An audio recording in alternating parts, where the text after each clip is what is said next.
Good morning. I'm Colonel Hank Hoffman, retired, class of 1963. I'm going to take us on a little walk down the Heritage Trail outside the Association of Graduates this morning. Maybe meet some old friends. I'm located very near the start of the Heritage Trail right now. Right in front of me is the Challenge Bridge built by the class of 1959. And they take all the freshmen out and challenge them to cross that bridge and then graduate and join the Long Blue Line. But we're going to start my presentation here with these two plaques, arguably our most solemn monuments at the Academy. These are duplicates of that large plaque right by the flagpole on the terrazzo. This is a monument to our graduates who were killed in action.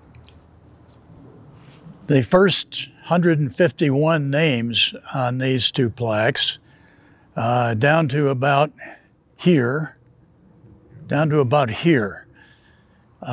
were people killed in action in Vietnam. It starts up here with Val Bork. Val Bork was the first cadet to sign in. He got serial number 1K.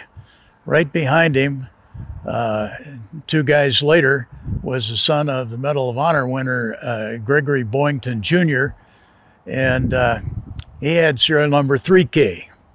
There's some other interesting names on here. Major Homer and Colonel Jones were killed on 9/11. They were in the airplanes that the terrorists used in their vile act of destruction. All right, let's go down the trail and we'll see what we can find. Okay, here we are a little further down the trail. Right in front of me is the Plaza of Heroes. At the end of it is Lance Saigon's statue. He is the Academy's only Medal of Honor recipient. And over my shoulder this way is the Southeast Asia Pavilion. The whole thing was built by the class of 1970, and they have done a marvelous job. Okay, here we are entering the Plaza of Heroes.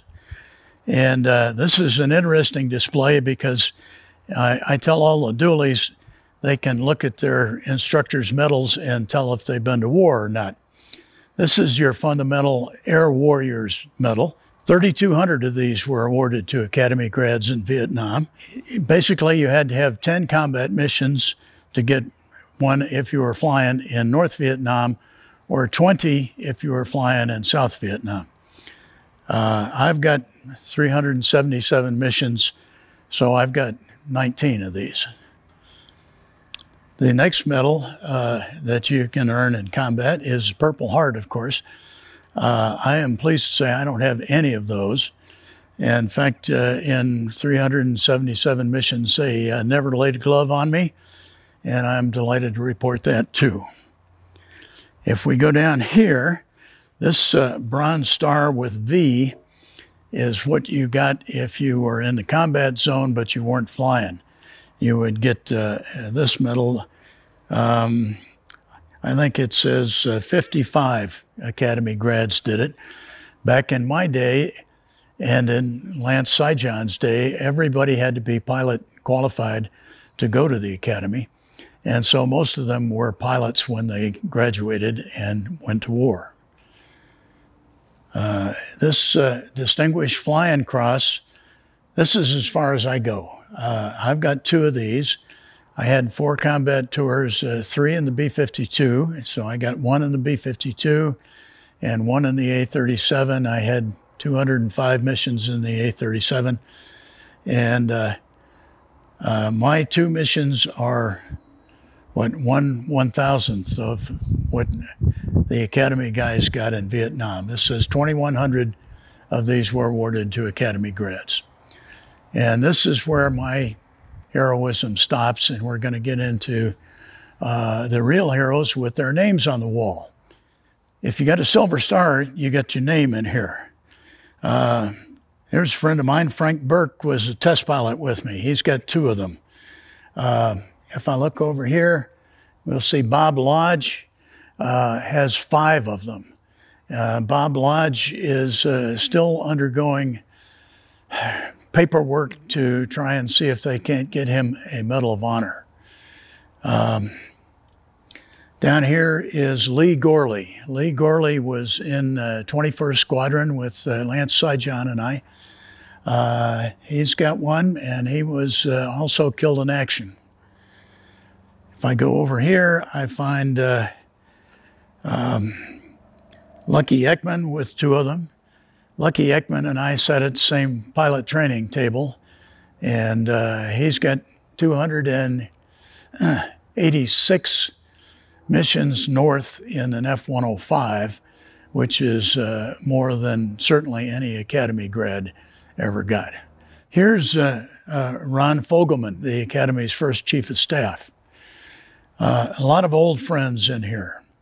And up here is the actual Silver Star medal, what it looks like. You'll see that it's got the same colors as the DFC, but it is in fact much different. So there were 205 Academy grads got the Silver Star. To get more than that, you get down here to the Air Force Cross. Second highest medal for valor that we have. There were 16 of them awarded to Academy grads in Vietnam. You'll notice that all the pictures, here's Jack Hudson. Jack Hudson was in 21st Squadron with Lance and I. All of these pictures are cadet pictures that they put on the plaque. And the reason they did that was it was kind of hard to get a current photo because they weren't taking photos after you crashed your airplane or whatever. But all of these photos are the same. They're your graduation photo. And that wasn't that many years before this happened here. Some of these say captain on them, but most of them were given out as first lieutenants. And it takes a while for the medal to catch up. It's like if you got shot down and killed and they didn't recover the body, they will go ahead and promote you all the way to full colonel until they recover the body. Most of these guys are alive. Most of the guys who got the Medal of Honor are not. Most of those awards are presented posthumously. But Jack was with us in 21st Squadron, and I'm very impressed with all of these medals, and you won't see many of them in your classroom. This life-size statue of Lance Saigon is the centerpiece of this exhibit, of course. It shows him after he hit the ground. This is representing the volcanic rock karst. It was covered with thorns, and it had the occasional rat over there. This is a life-size statue. It also has authentic presentation of the gear he was wearing. You'll notice that he had a broken leg. He also had a mangled right hand. The way he got here, he was flying an F-4 on his 52nd mission, and they released bombs up near Ban Le Boi, which is right on the edge of Laos. Actually, I think Ban Le Boi is in Laos. And at the time, we weren't bombing Laos. They released the bombs, and they had a problem with the fuses, and the bombs went off immediately after they released him. He was carrying 6 750-pound bombs, and they all blew up, call it 20 or 30 feet away from the airplane. Lance was in the back seat. The front seater was his squadron commander, and to my knowledge, they never found enough of him to bury. But Lance, strangely enough, the entire seat was blown out of the airplane, and the parachute deployed. Now, he was, when this happened, about a mile in the air, doing 420 knots. So it wasn't a typical bailout procedure. He was going far too fast, and he was, well, I guess being high helped him out because he hit pretty hard anyway. He was unconscious for a day, and after a day, he got up on the radio to see if he could get somebody to rescue him. They got a helicopter out there late that afternoon, and he actually got over Lance and put down a jungle penetrator, which was a thing that you could grab a hold of and go back up through the multi-layered jungle trees. And Lance couldn't get there. And he really couldn't tell him which way to go. And he could hear all the fire that they were putting at this helicopter. He could hear it hitting the fire, the helicopter. And makes an interesting kind of a ting-ting noise. Anyway, he told him to go away. He told him to go away and come back tomorrow. Well, they came back tomorrow, but they never talked to Lance again. He had only the one radio because his survival kit had separated during an amazing exit from the airplane. And he had no food or water, and they thought he was gone. But he managed to survive for 46 days on this extremely hostile terrain. He was crawling through the jungle. He ended up crawling about 3 miles. He was looking for a place where the helicopters could get a little closer to him. And all he could do was crawl because of the leg. Anyway, the Vietnamese ended up capturing him after 46 days. And they picked him up and took him in and gave him a little water and assigned some guy to watch him. And Lance, in spite of his condition, he lost about 100 pounds. He was about 6'1", and I'm going to go with 210 pounds. He'd lost over 100 pounds by the time they found him. And he overpowered the single guard they left him and crawled off into the jungle. They recaptured him about a half a day later. I mean, he was leaving a trail like a snake. Anyway, so they beat him after they recaptured him, and they sent him to the Hanoi Hilton. When he got to the Hanoi Hilton, he ran into another guy from 21st Squadron. Guy Gruters was already there, along with his flying partner, who was named Bill Craner. The two of them were captured together and imprisoned together the whole time. Most of the guys were in solitary. They put Lance in solitary to begin with, tortured him for a while, and ended up putting him in with Guy Gruters. So because he was dying. He was dying from malnutrition and lack of medical care and that nasty concussion he got to begin with. And they tortured him for a while, but Lance never gave him anything but name, rank, and serial number. In fact, you'll notice over here next to him is the American Fighting Man's Code of Conduct on the wall. And that says over here in Article 5, when questioned, should I become a prisoner of war, I'm bound to give only name, rank, service number, and date of birth. They changed that after Lance and everybody else came back from Vietnam, because they found that if you tortured a guy long enough, he would tell you whatever. Except for Lance. Lance gave him nothing. So when all the POWs returned, the powers that be decided that they would give one POW from each service the Medal of Honor, and let the services sort them out. Lance was the Air Force's choice, and he kind of, since everybody got to tell their story, it was kind of a vote.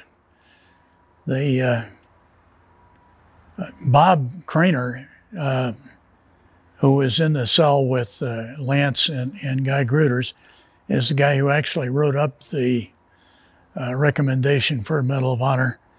But they all kind of had a say in it. This photo was taken the winter of '62, '63 in my room. There are 17 of us crammed in there. The big guy over on the left with his parka hood up is Lance Saigon. I'm the good-looking one in the middle, and two people to my left is Jack Hudson. None of us knew we were going to war, and to my recollection, all but one of us did. There are probably a couple of thousand missions, combat missions in this photograph. 17 guys out of Sea Flight in 21st Squadron. So when I come out here to visit Lance, many times I come and put my hand on his, and you'll notice that this is a little lighter color than the rest of the bronze. If you look over here, you can see the determination on his face. It looks just like him, by the way. Jim Dance did a marvelous job. 2,000 pounds of bronze in this. Lance's last 3 days in captivity, he talked about his father, and he mentioned his roommate from the academy, who was Bart Holliday. Bart Holliday went on to be the wing commander and Rhodes Scholar, and Bart was the second Academy grad to get his name on a building. Well, it's actually not his name, it's his wife's name. Thanks to Air Force regulations, he had to put his wife's name on it, but he donated $5 million to it. I couldn't have done what either one of them had done, and they're not going to put my name on a building anywhere. But if I'd have thought that two of my doolies would go on to be so renowned, I could have won a lot of money back in the day. Occasionally somebody asked me if I would have treated Lance any differently had I known what was going to happen. And of course the answer to that is, well, yeah, sure. And well, what would I have done? I would have given him more respect. But then you think about that for just a few minutes and you say, is there any reason why I shouldn't have given all of my squadron mates, all of my classmates more respect? And barring a specific example, I think you'd have to say no. So I'm going to recommend you look at your classmates and think of the things that they just might do, and think of their place and your place in the long blue line ahead. Okay, here we are between the Plaza of Heroes and the indoor building at the Southeast Asia Pavilion. This monument here is to our POWs. Here's their insignia, which of course didn't exist while they were POWs, but the return with honor was their motto, and they all tried very hard to do that. More bronze work by Jim Nance. And here's a list of all the guys that were POWs. You'll notice Saigon is listed as killed in action, and one other guy was killed while they were POWs. They didn't take real good care of him, I think, is the bottom line. John Furr was my friend, the captain of the cross-country team. I ran track with him. Jerry Driscoll was my classmate. So was John Borling. Lots of old friends here for me. And on this side, we have all the list of those that were killed in action. Here's the class of '63 here, 18 of my classmates. And here's Lance's class of '65. They lost 20. Class of '65 lost the most. Okay, here we are inside the Southeast Asia Pavilion. The first thing you see when you come in here, well, probably the first thing you see is a whole bunch of TV sets where you can do interactive. Oh, there's my A37. How pretty. You just touch the screen and you can get all kinds of stories here. But the centerpiece inside here is this marvelous bronze map of Southeast Asia, again done by Jim Nance, class of '71. I enjoy it. I can show people here. I flew out of Benoit down here, and I flew out of Utapao Air Base here in Thailand when I was flying B-52s. My A-37 business was mostly in Cambodia and South Vietnam, but the B-52, of course, I flew into North Vietnam here at Mugia Pass. I can recall seeing flak at 41,000 feet there one night. It's very exciting. I just love this map. Not only is it marvelously raised, but you've got this dragon down here. Well, I hope you've enjoyed your short tour here at the Heritage Trail, where the flag is always at half-staff. We have only covered a few of the names on the wall here, and in fact, there are other stories whose names are not on the wall. For example, my classmate Mickey Roth, who earned 7 Distinguished Flying Crosses flying the A-26 at night over the Ho Chi Minh Trail. Cadets, your heritage is rich, and this has been just part of your combat heritage. We graduates are looking forward to the additions that you will make in the Long Blue Line story. There are now over 52,000 graduates, men and women, and we hope you're going to add to their achievements, honor, and heroism.